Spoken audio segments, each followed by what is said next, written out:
your affidavit, exhibit triple O. And then I just want to go through with you on your curriculum vitae. Now, your testimony is that you joined the FSL Holistic Section in 2005, correct? That is correct, my lord. Kwiqiniso ngishilo ukuthi ke ngijoyine ke la FSL ngo-2005. And then you've mentioned your other academic qualifications of which I've got no interest. To date, you are roughly 19 years within the Holistic Section, correct? That is correct, my lord. Njengamanje ke iminyaka ewu-19 ngisebenza khona ke ama-ballistics. At 2.1.5 of your affidavit, you state, and I quote, I visited the following firearm and ammunition manufacturers to ascertain the processes that are used in the manufacturing of firearms and ammunition. 2.1.51 Pretoria Metal Pressings, PMP. What do they do? They manufacture ammunition, my lord. Le ndawo ke ifundile ke Pretoria Metal Pressings, zonke indawo lezo ezenza inhlamvu. And ammunition, do they, amongst others, manufacture also 9mm parabellum, 9x9mm parabellum, and 9mm Luger ammunition? That is correct, my lord. Na lawa ke lezo ishili inhlamvu 9mm 9x9mm iLuger nazo bayazenza. Now, briefly, your excursion there, what did you observe? Just in brief, we not a PMP. My lord, what we've seen there is how they put the ammunition components together and the testing afterwards, my lord. Esakubona ke laphayana ukuthi ke indlela ke bahlanganisa ngayo ke inhlamvu kanye futhi ke nokutesta ke kamuva. And were you also at that institution or factory or taught that some items, be it firearms, firearm components, or ammunition that are consecutively manufactured will have later on same marks or striations upon firing? Were you also taught that? My lord, at PMP they do ammunition. I don't know if they do firearms, my lord. Oh, okay. PMP benza ke inhlamvu angazi ukuthi bazenza yini ibhamu. At 2.1.52 of your affidavit, you also visited Somchem in Cape Town. What do they do? They also manufacture ammunition, my lord. Nase Somchem ke Cape Town nabo benza inhlamvu. And by ammunition, we mean your pistol, revolver, ammunition, hunting rifles, and the like. That is ammunition, my lord. Inhlamvu ke lezo ama-pistol, ama-millimeter, kanye futhi ke nebhamu enkulu ke ama-rifle. And they don't manufacture firearms at Somchem? Not to my knowledge, my lord. Okay. Ngolwazi lwami ke angazi bezenza ibhamu khona ke Somchem. And NGA, New Generation Arm, what do they do? It's ammunition, my lord. Na se NGA New Generation Arm nalapho ke inhlamvu. And I see in your CV, because your career at the time was still in its infancy stage, have you visited manufacturers of ammunition, firearms outside the Republic of South Africa? No, my lord. I've never visited the ones outside South Africa, my lord. Angaze ngiyeke kwindawo ke ezingaphandle kwala eNingizimu Afrika ezenza inhlamvu nebhamu. And at 2.3 of your affidavit, you state that I've attended the following internal and external training interventions. I'm more concerned about the external training interventions. Where did you attend those? What do they entail?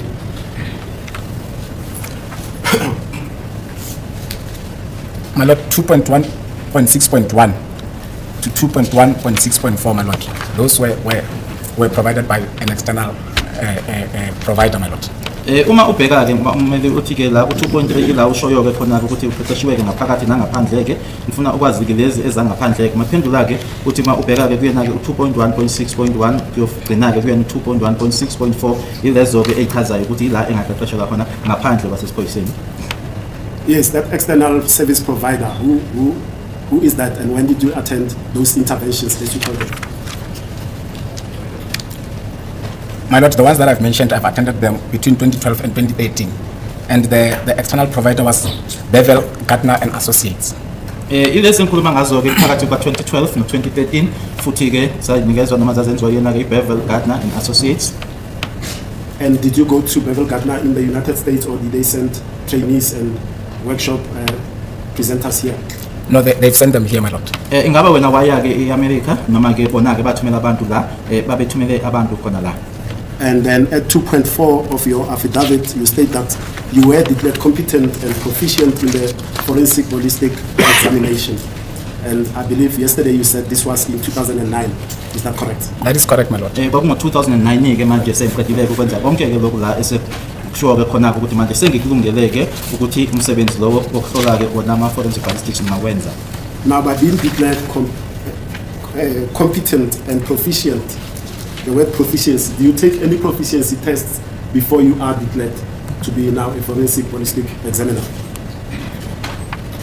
I took a competency, my lord. And after a competency, when I am declared competent, then I will do the proficiency. Lama test ke manje ukuvinywa lokho ngakwenza ke ukuthola ke ukuthi sengisimo yini noma ke ngiyakwazi yini ukuthi manje umsebenzi lo ngingawenza lawo ama test lawo ngawenza. And proficiency test, my lord, is an ongoing thing. I do proficiency testing annually, my lord. Futhi ke lento ke into engiyenza ke unyaka nonyaka into eqhubekayo ukuthi ke ngibhekwe ke ukuthi ngisona ke isimo yini sokuthi umsebenzi ngawenza. Yes, you correctly separated them out to say you took first the competency part of the evaluation. What does that entail, the competency one first? Competency, my lord, in a simple term, is just you are ready to work independently for that particular training level, my lord. Lena yokuqala ke ila ethi njena ke ukisimo ke sokuthi ungakwazi ukwenza ke umsebenzi uyimele kulo umsebenzi lowo. But does that entail a written test, an oral test, a field coursework test, a practical test? What does that entail? Correct, my lord. I've written tests, I've written assignments, my lord. Lokho ke kunama test kunama assignment ke engawenza ke. And then the annual proficiency test, who's the service provider that is procured to conduct those proficiency tests on behalf of the ballistic section of FSL? We do proficiency test, my lord, internally. We also are also involved in something that we call CTS, my lord. That is the one that is just from outside, my lord. Lama ubhekwa ke ukuthi ke ukulungeleka ukwenza umsebenzi unyaka nonyaka ke lokho into eyenziwa ngaphakathi ke bese khona ke esikubiza ngokuthi ke iCTS yona ke eyenziwa ngaphandle. Internally, who evaluates, say for example yourself, when you do the proficiency test? It's our quality office, my lord. I-office lethu ke elibizwa ngokuthi ke quality office iyona ke ibona ke ngaphakathi ababheka ke noma abasenzisa lawo ma test lawo. Comprised of who? That quality office comprised of who? Who are the persons that are in that quality office? In most cases, the proficiency test, my lord, will get them from Lieutenant Colonel Ntongana. Sine? Ntongana. Umuntu ke ovamise ukuthi ke asenzise lawo ma test Lieutenant Colonel Ntongana. And then who is CTS that provides the external arm of the proficiency test? It also comes from her office. They are the ones that are communicating with those service providers, my lord. Nalabo bangaphandle ke CTS nale kuya ke office lakhe ke yena ke uNtongana ibona ke abakhuluma nalabo bantu. And that acronym CTS, what does it stand for? Collaborative Testing System, my lord. Collaborative Testing System, CTS umele lokho. Now you are declared competent and proficient in 2009, having joined in 2005, right? That is correct, my lord. Yebo mina ke ngene ngo 2005 kwase ukuthi ke ngo 2009 ilakushiwa khona ke ukuthi ke umsebenzi ngilungeleke ukuthi ngawenza. Does that mean then from 2005 until your certification you were doing work under the supervision of a qualified examiner? My lord, at my workplace we've got different levels, my lord. You get training on a certain level and then you get certified. Then when you go to the other one, the certification goes down. It covers the ones that are on top, my lord. Thina ke la esebenza khona ke ukuthi ke kuna mazinga ke noma ama levels oqeqesho noma ke training uthola ke training ila bese bekunika khona ke certificate noma becertify khona ke uma usuhla ke manje sebecertify futhi ke kuhlanganisa nala angaphezulu. How long is your initial training period as you enter the forensic sciences level 3 ballistic section? It took me 4 years, my lord. Uqeqesho mina kwangithatha ke iminyaka emine. Yeah, we are now done with your CV. You've testified and you've been cross-examined by my learned colleague, Mr. Ngomezu, that you attended the scene on the 27th of October 2014, and by the scene I'm referring to 13511 Kukano Street, Mzamo section for Sloras in Spring View, together with Captain Makati, and by then I think it was still Captain Mangena, now Lieutenant Colonel Mangena, correct? That is correct, my lord. Kwiqiniso nge-27 October 2014 saya khona-ke at 13511 Kutwana Street Mzamo section eFosforus ngihamba naye kwaku-captain noma mangena ngaleso sikhathi manje seku-lieutenant colonel kanye naye uMakati. At that time, what was your rank in 2014 October at 27? I was a warrant officer, my lord. Ngaleso sikhathi leso-ke ngangingu-warrant officer mina. And by policy and standing orders, warrant officers, whenever they leave for a scene, be it at FSL, LCRC, CRC, they are obliged to have a pocketbook with them detailing their movement, their role on a particular matter that they are attending, correct? At my office, my lord, we are using diaries, my lord. Okay. At that time, I was using a diary. Ngaleso sikhathi-ke noma-ke umele uthi-ke uma-warrant officer bakulindeleke ukuthi uma ehamba-ke aphatheke lokho kubizwa ngokuthi phecelezi-ke i-pocketbook. Ehhovisi lethu thina-ke sisebenzisa ama-diary. Were you using a diary in October 2014 at the time of your visit to the scene on the 27th? My lord, I cannot recall, but what I know is that when I go to the crime scenes, normally I don't go with the diary. Because if it is my scene, there are documents that I will complete, my lord. Ngabe wayiphethe yini-ke i-diary ngalelo langa lelo? Angikhumbuli-ke kodwa mina ngokunjwayelo-ke uma ngiya-ke kwindawo zezigameko, mina-ke ngihambi nayo i-diary ngoba-ke akhona-ke ama-documents ekufanele ngiwagcwalise. You see, the reason I'm asking you this is that, and it's immaterial to me whether it was your scene or not. You were out working on the day, you were paid on the day. These forms that you submitted here, the motor logbook, that's a copy. I know this was for claiming overtime. So you were working on the day. You must account that you were working, and therefore there should be a documentation that shows I was out with Colonel Mangena, we went to a scene, but it's not important, that aspect. The important aspect is this. Under cross-examination from my learned colleague, you are blank as to what you did on that day at 27 at Mzamo section Fusloras at the scene. My lord, it's in 2014. Today is 2024. Some of the things I won't recall from my head, and I think it's human not to recall some of the things because it was not my. If it was my case, my lord, if I was the examiner of the crime scene, then I will be having my own notes and everything and the statement, my lord. Kwaku 2014 manje-ke siku 2024 futhi-ke into-ke leyo eyenzekayo ukuthi angeke-ke ngikhumbule zonke izinto. Uma kuwukuthi kwakuyisini yami-ke leyo ngangizoba nayo-ke la ngangizobhala khona ama-notes futhi ngenze ne-statement. I'm not going to belabor this point, but my point is this. Throughout this case, I've seen this tendency and this behavior. Police officers come and testify here. You ask for a pocketbook, a diary. One has grown legs, one it was not my scene, so I did not need to fill in. But I'm not going to belabor it. I'm going to argue it at the end of this case. Now, except for what Mr. Gomez asked you, the assistance that you provided to Colonel Mangena on the 27th of October, you cannot add anything more because your memory has become foggy because it's been a while. It's been many years, correct? You cannot add anything to say I was fetching a measuring tape, perhaps I was doing this. You cannot say exactly what you did. I cannot be specific, my lord. Angeke ngisho ukuthi yilokho engakwenza ngalelo langa lelo. Now, there's what's called, when you arrive at the scene, the walking through of the scene by either an SAPS member who was securing the scene or a senior officer that is in charge of that scene to take either LCRC, ballistics or criminal record center through the scene. Do you remember a Captain Bentley that received you, Captain Mangena, and Captain Makati on the 27th of October 2014? My lord, as I've alluded that I accompanied Colonel Mangena. So me and Captain Makati, we were following Colonel Mangena. He's the one who knows who contacted him and who is the crime scene manager or whoever who's taking through the scene, my lord. Njengoba ngishilo ukuthi mina kanye nayo Captain Makati sasiphapha sinomasiphelezelwa yena-ke uColonel Mangena uyena-ke waziyo ukuthi ubani owaxhumana naye, uyena waziyo ukuthi ubani wayimanager noma-ke ephethe isini noma indawo leyo yesigameko. Yes, I'll take that. Colonel Mangena was his scene, so he was the lead. As Captain Mangena is processing the scene at 13511 Kutwana Street, Mzamo section for Sloras. During the time you are with him, Colonel Makati, Captain Mangena, was there any other police officer that you can recall that was present as now the ballistics section is in charge of processing the scene? Do you recall any police officer from any unit, not from ballistics, it may be any other unit that was present? A lot, even if I can't say clearly who the person is, but from CRC, yes, or LCRC, there was somebody, if my memory serves me well. But other police officers, we found police officers on arrival. But as who they are, I cannot tell, my lord. Ukhona-ke noma ngeke ngisho ukuthi kwakubani yena-ke waye kwe-LCRC waye lapho noma samfika khona-ke lapho kanye futhi-ke namanye amaphoyisa aye khona-ke ngeke ngiwasho ukuthi noma ukuthi angikwazi. What I know, my lord, further is that when we go to the scene, there should be somebody who's going to point us where the scene is, my lord. We cannot just go inside the scene.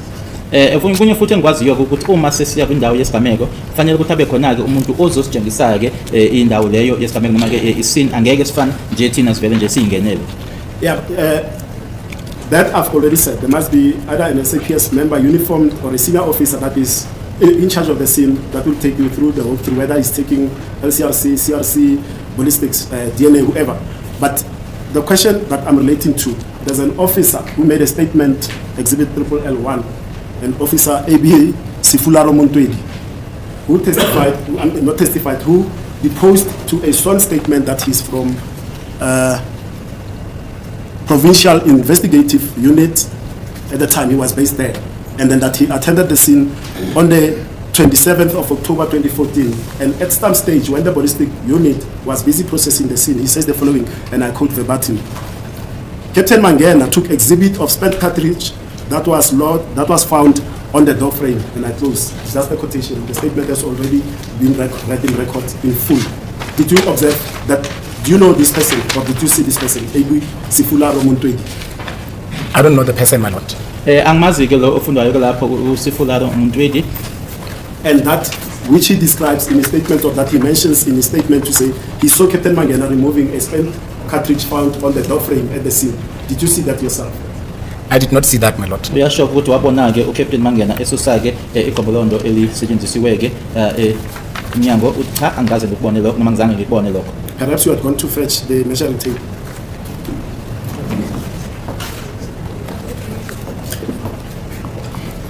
Now, let us go to this aspect of your... I'm done now with the scene. I'm not interested whether you attended the post-mortem because you were also an assistant there. That was not your scene, correct? That is correct, my lord.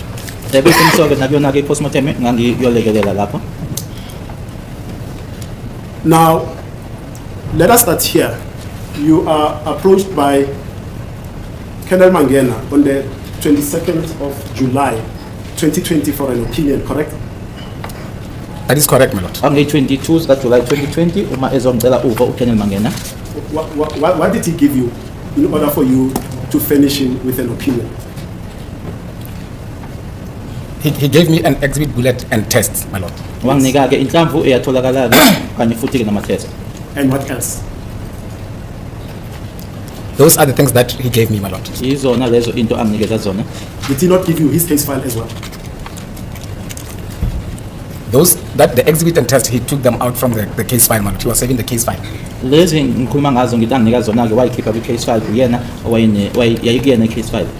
And at the time he gave you these exhibits, the case file, had he written on the case file that he had already made a finding?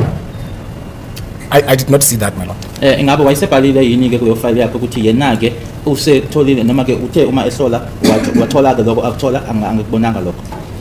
answer is twofold. Either he made it, he did not observe it, or he did not make it. I did not observe it, my lord. Okay. I'll just say that. Now he gives you test bullets 3 to 10 plus 1 exhibit bullet, correct? That is correct, my lord.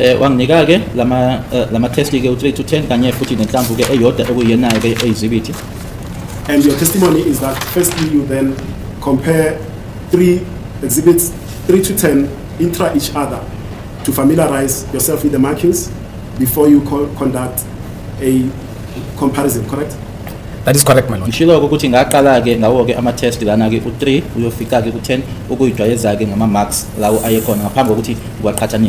Now, emanating from Mr. Mgomezulu's question, I'm going to exploit further. How long did it take for you, firstly, just to do the comparison between the testifiers themselves?